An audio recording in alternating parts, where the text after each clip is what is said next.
Students, welcome you all to my YouTube channel. तो बच्चों, last class में हमने फंडामेंटल्स कंप्लीट करा। नेक्स्ट चैप्टर है change in profit sharing ratio. Fine. तो change in profit sharing ratio, what does it mean?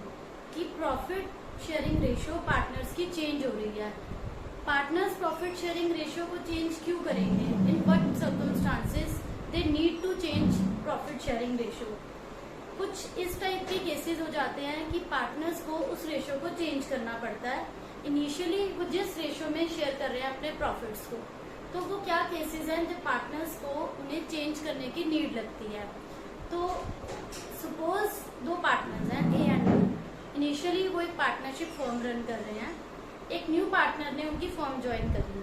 इस case में partners को क्या लगेगा, हम अपना चेंज करें रेशियो को, क्योंकि सपोज ये हो सकता है कि न्यू पार्टनर इक्वल शेयर के लिए आ रहा है या वो डिफरेंट शेयर लेकर आ रहा है। सिमिलरली ऐसा भी हो सकता है कि already there are 3 partners in a firm और उनमें से कोई एक पार्टनर जो है, that partner is getting retired. In that case also you need to find out change in profit sharing ratio. तो there are various circumstances where you have to need this ratio. तो बच्चों, इसका other name क्या है? Reconstitution of partnership firm. Reconstitution of a partnership firm. कि partners में जो initially ratio है वो अब क्या होगी? चेंज होगी। यहाँ पर जो पार्टनरशिप का एग्रीमेंट है उसमें चेंजेस होंगे। रिकॉन्स्टिट्यूशन मीन्स पार्टनरशिप एग्रीमेंट में चेंज होना, चेंजेस इन पार्टनरशिप एग्रीमेंट। उसमें क्या वेरियस ऑप्शंस है आपके पास। ये हो सकता है possible in case of admission of a partner.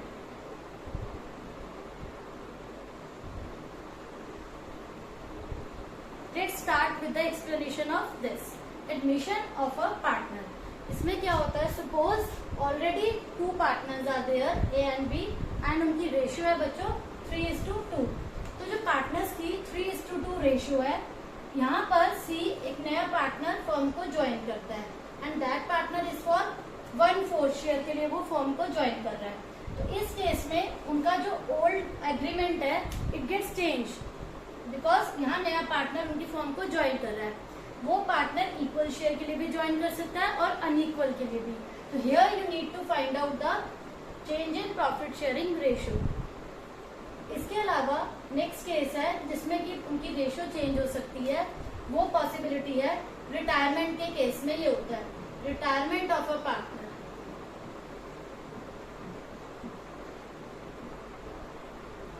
Retirement of a partner, suppose A B C are partners in a firm. इनकी रेशियो है 3:2:1। फाइन। तो अब यहाँ पर बी पार्टनर जो है ही इज गेटिंग रिटायर्ड। इस केस में हम अगेन प्रॉफिट शेयरिंग रेशियो जो है वो चेंज होगी। वेदर ए और सी जो है वो ओल्ड शेयर से कंटिन्यू करेंगे और इट कैन ऑल्सो भी हैपन कि वो दोनों अपना रेशियो जो न्यू रेशियो है वो अदर देन 3:1 भी फिक्स कर सकते हैं। तो ये डिपेंड करता है उनके विश पर कि वो कैसा डिसाइड करते हैं। तो एडमिशन ऑफ अ पार्टनर एक केस होगा, रिटायरमेंट ऑफ अ पार्टनर एक केस होगा। इसके अलावा change in profit sharing ratio among existing partners. Change in profit sharing ratio among existing partners. यहाँ क्या होगा बच्चों, समटाइम्स क्या होता है कि पार्टनर्स को ये फील हो रहा है, जो ओल्ड पार्टनर्स है, सपोज ए और बी और एक पार्टनर है सी। तो यहाँ पर ए बी को ऐसा फील हो रहा है कि वो उनका शेयर कम है इन कंपैरिजन टू सी, या सी को ये फील हो रहा है कि मुझे कम शेयर दिया जा रहा है in comparison to A and B. मतलब might be any possibility can be happen कि उनमें से किसी भी पार्टनर को ये फील हो रहा है कि हमारी जो रेशियो है वो इक्वली डिसाइड नहीं हो रही, या फिर मुझे कम मिल रहा है, या any one of the partners जो अमाउंट कंट्रीब्यूट कर रहा है किसी का कम है। किसी पार्टनर को भी कैसा भी फील हो सकता है। उस केस में पार्टनर ये डिसाइड करते हैं कि हम फर्दर फ्यूचर में अपनी रेशियो चेंज करेंगे। फाइन बच्चों, तो वो केस होगा change in profit sharing ratio among existing partner. Here no new partner is joining the firm, no partner is getting admitted and no partner is getting retired. Fine, hope so बच्चों यहाँ तक आपको clear होगा। इसके अलावा एक और case है, that is death of a partner. Death of a partner में क्या है, इन केसेस के अदर देन जो केस बनता है death of a partner, death of a partner. Death of a partner में क्या होगा बच्चों, इस केस में कि कोई पार्टनर की सपोज टेस्ट हो सकती है, सपोज कोई पार्टनर की डेथ हो सकती है। डेथ के केस में उस पार्टनर का नेम डिडक्ट हो जाएगा, रिमूव हो जाएगा उस फॉर्म से। फाइन, तो इस केस में भी प्रॉफिट शेयरिंग रेशियो न्यू निकालेंगे हम, क्योंकि वो पार्टनर वहां से रिमूव कर दिया जाएगा। अदर देन दिस केस क्या होगा, amalgamation, amalgamation of two partnership firms।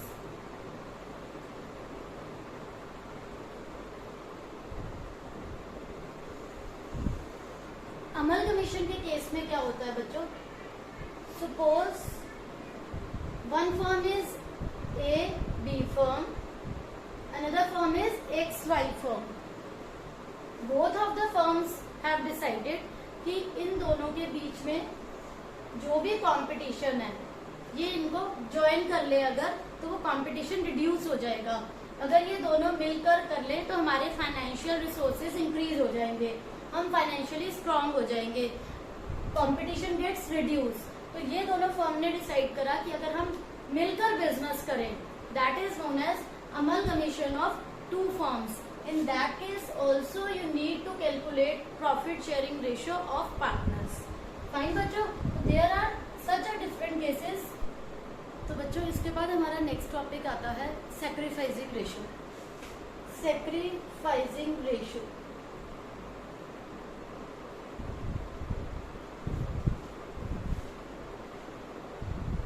ये रेशियो आपने बच्चों पहले कभी नहीं सुनी होगी।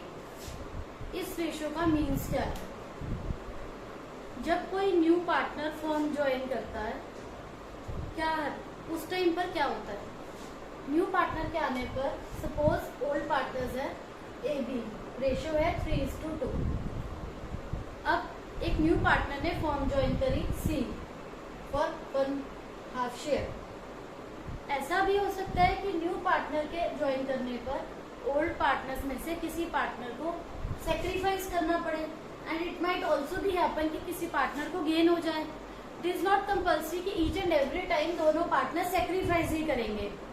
तो उस केस में जब किसी पार्टनर को सेक्रीफाइस करना होता है, किसी पार्टनर का नेगेटिव शेयर होता है, उसे हम बोलते हैं sacrificing ratio. How to calculate, इसका फॉर्मूला होता है old ratio minus new ratio. Sacrifice ratio कैसे निकलेगी, old ratio minus new ratio. Suppose एक केस स्टडी देखते हैं, पार्टनर्स हैं ए और बी, ओल्ड रेशियो है उनकी 2:1, और उन्होंने डिसाइड करा कि फ्रॉम 1 अप्रैल वो अपनी रेशियो चेंज करेंगे। मतलब दिस इज ओल्ड रेशियो है ए और बी की, और न्यू रेशियो उन्होंने जो डिसाइड करी है 1:1। इस केस में आप सैक्रिफाइसिंग रेशियो कैसे निकालेंगे, for a share old minus new. Old हो गई ए की 2/3 माइनस 1/2, एलसीएम लेंगे 4 - 3 1/6 सिंपली। इसी टाइप से आप बी का निकालेंगे, बी का share old is 1/3, new is 1/2। यहाँ पर बी का नेगेटिव आ रहा है, ये होता है बच्चों गेन।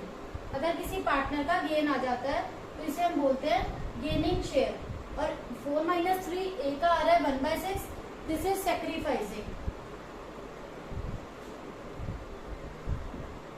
तो गेन के केस में जिसका नेगेटिव आता है उसका गेन होता है। अभी मैंने आपको ये सैक्रिफाइसिंग का कॉन्सेप्ट क्लियर करा है। आफ्टर दिस मैं आपको ये बताती हूँ कि गेनिंग रेशियो कैसे कैलकुलेट होती है। तो इसके बाद बच्चों अब हम देखते हैं गेनिंग रेशियो का concept. Suppose there are 3 partners in a firm, उनका शेयर है 3:2:1। A B and C are partners, उनकी ओल्ड रेशियो है 3:2:1 और न्यू रेशियो है 2:2:1 गिवन। तो इस केस में आप कैसे फाइंड आउट करेंगे? ए का शेयर देखते हैं। यहाँ पर हम गेनिंग रेशियो पढ़ रहे हैं बच्चों, तो गेनिंग रेशियो के लिए आप क्या देखेंगे? गेनिंग रेशियो होती है new minus old, new minus old, this is new. तो ए का होगा 2/5 माइनस 3/6।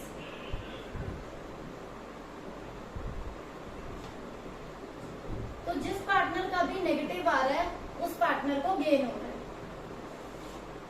बी का फाइंड आउट करेंगे 2/5 माइनस 2/6।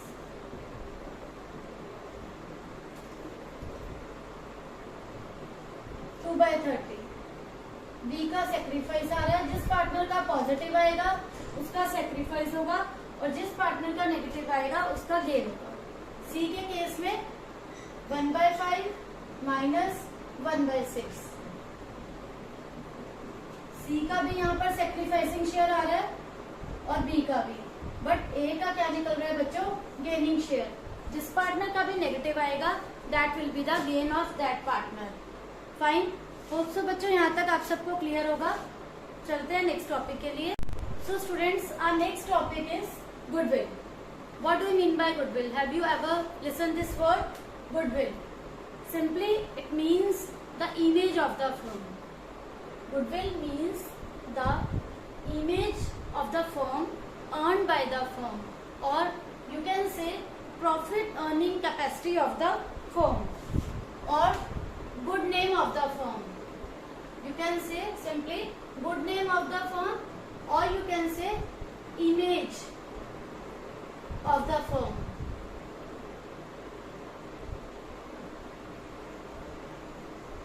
और you can say good name of the firm.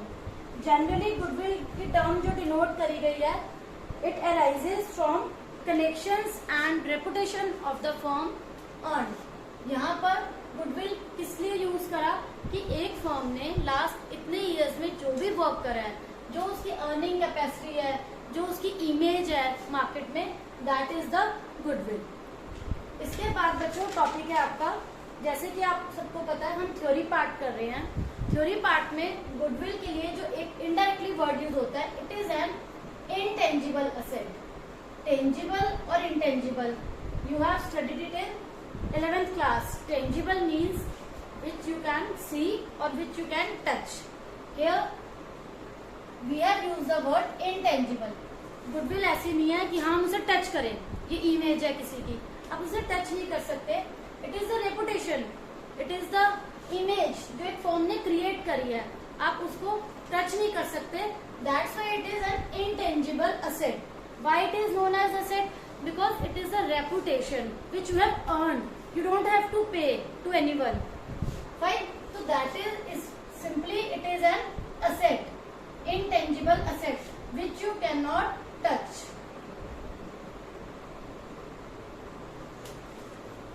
Next इसमें आता है it helps in earning, goodwill helps in earning profit. Because अगर बच्चों आपकी फर्म की इमेज अच्छी है, रेपुटेशन अच्छी है, तो आपकी फर्म को प्रॉफिट्स अर्न करने में भी प्रॉब्लम नहीं आएगी। फ्यूचर में गुडविल अच्छी होने से, मार्केट में नेम अच्छा होने से आप अच्छे प्रॉफिट्स अर्न कर सकते हैं। नेक्स्ट पॉइंट है इसके बाद, it is valuable only when business is sold.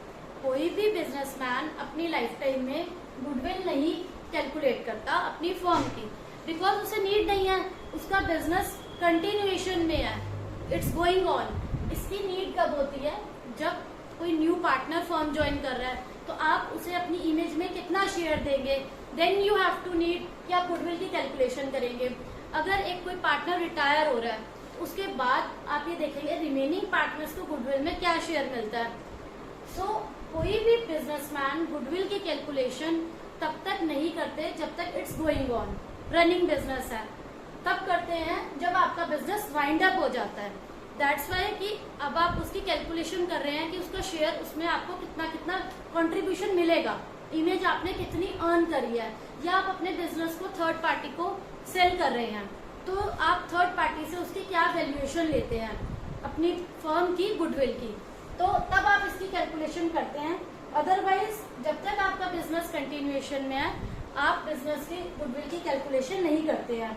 और it is difficult to place exact value of the goodwill, means कि हर पर्सन के माइंड में फर्म की इमेज डिफरेंट है, हर पर्सन उसकी जो कैलकुलेशन करेगा वो डिफरेंट पॉइंट ऑफ व्यू रहेंगे सबके, तो सब लोगों की जो मार्केट में माइंड में जो एक वैल्यूएशन रहेगी गुडविल को लेकर, it can never be same, it will be different for each and every one.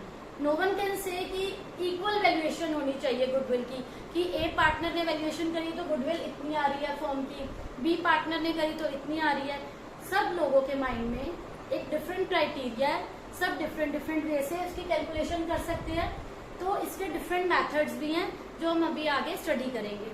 Hope so बच्चों यहाँ तक आपका टॉपिक क्लियर होगा, कोई डाउट नहीं होगा। इसके बाद एक टॉपिक आता है क्लासिफिकेशन ऑफ गुडविल।